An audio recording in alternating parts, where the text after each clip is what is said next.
वसंतवाड़ी।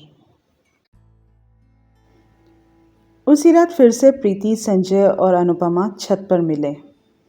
प्रीति रोए जा रही थी। संजय बहुत गुस्से में था। तुमने हमें कल क्यों नहीं बताया? मुझे खुद आज उनके आने के कुछ देर पहले पता चला। मैं तो तैयार होकर निकल ही रही थी, प्रीति बोली। संजय ने आश्चर्य से पूछा, इतनी जल्दी लड़का सतारा से एक रात में आ गया? वो तो पिछले हफ्ते से यहीं हैं। हम उस दिन शादी में गए थे ना, वहीं उन लोगों ने मुझे पसंद किया था, पर पिताजी ने मना कर दिया था कि बेटी छोटी है और पढ़ाई पूरी होने बाद ही शादी करेंगे। फिर आज कैसे अचानक? अनुपमा ने पूछा। कल रात जब हम बात कर रहे थे तब मेरे भाई ने हमारी बात सुन ली थी। उसने जाकर आई बाबा को सब बता दिया। बाबा ने तुरंत उन लोगों को बुलावा भेजा तो वो लोग आज आ गए। प्रीति रोने लगी। संजय को समझ नहीं आ रहा था क्या बोले। वो वहाँ से चला गया। महीने भर के अंदर ही प्रीति की शादी हो गई और वो सातारा चली गई। संजय बहुत दुखी रहने लगा क्योंकि वो प्रीति के लिए कुछ नहीं कर पाया था। आज का दिन। अनु उठो, 10 बज रहे हैं। आज इतनी देर तक सो रही हो? विजय ने कहा। अनुपमा उठकर बैठी। क्या हुआ, तबीयत तो ठीक है ना तुम्हारी? विजय ने पूछा। हाँ ठीक हूँ, बस रात भर अतीत के पन्ने पलट रही थी, अनुपमा बोली। कितनी बार कहा है वो सब याद मत करो। आज कॉल लगाता हूँ संजय को, तुम भी बात कर लेना। अगर उसने फ़ोन उठाया तो। थोड़ी देर बाद विजय ने संजय को फ़ोन लगाया, पर उसने फ़ोन नहीं उठाया। इतने में अनुपमा के घर के दरवाजे की घंटी बजी। विजय ने दरवाज़ा खोला तो सामने 2 जवान लड़का लड़की खड़े थे।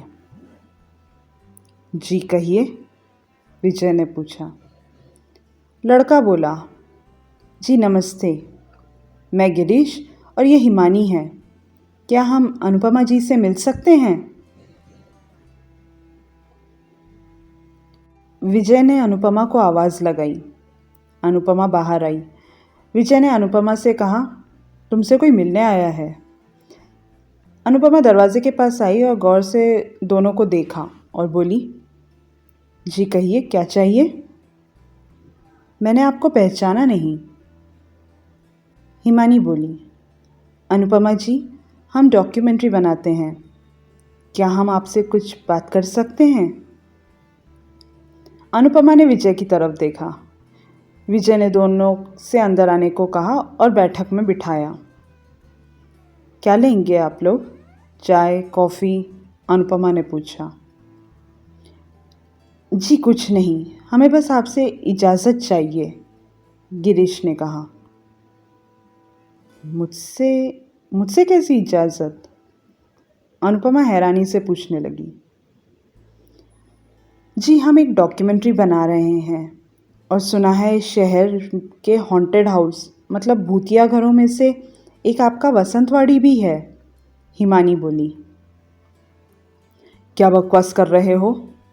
लोग कुछ भी बोलेंगे, सब सच थोड़ी हो जाएगा। अनुपमा को बहुत गुस्सा आया। अनुपमा जी, आप नाराज़ मत होइए। हमने बस लोगों की बातों पर विश्वास नहीं किया। हमने खुद बाहर से 3-4 दिन उस वाड़ी पर दूर से ध्यान रखा है। ये हमारा काम है। वहाँ कुछ तो गड़बड़ है। रात को बहुत भयानक वातावरण हो जाता है वाड़ी के चारों तरफ। नाचने गाने की आवाज़ें आती है। साधारण इंसान नाचे तो इतनी आवाज़ नहीं होती, और ना ही इंसानों के हंसने की आवाज़ इतनी तेज़ होती है। अनुपमा गुस्से से आंखें बड़ी करके बोली, वहाँ कोई गड़बड़ नहीं है, मेरा भाई रहता है वहाँ। अनुपमा शांत हो जाओ, विजय ने कहा। विजय ने उन लोगों से कहा, देखो ऐसी फालतू अफवाह मत फैलाओ, हम ऐसे ही बहुत परेशान हैं। मेरी बीवी की तबीयत भी ठीक नहीं है, आप लोग जा सकते हैं। विजय उठकर खड़ा हो गया और हाथ जोड़कर बाहर का रास्ता दिखाने लगा। हिमानी ने तुरंत अपने बैग से एक कैमरा निकाला और कहा, हम झूठ नहीं बोल रहे, इस वीडियो में देखिए, हमने सब रिकॉर्ड किया है। विजय ने कैमरा लिया। डरते डरते अनुपमा भी वो कैमरा देखने लगी और वीडियो शुरू होने से पहले ही दोनों के पसीने छूट रहे थे। दोनों एक दूसरे को देखते और वीडियो देखते। अनुपमा और विजय को उस कैमरे में कुछ नज़र नहीं आया। क्या मजाक है ये, क्या दिख रहा है इसमें? विजय गुस्से में बोला। आप लोग कुछ भी दिखाओगे और हम मान जाएंगे, इसमें कुछ नहीं है। गिरीश ने कैमरा लिया। हिमानी और वो कैमरे में देखने लगे तो उन्हें भी कुछ नज़र नहीं आया। कैमरा ख़राब हो चुका था।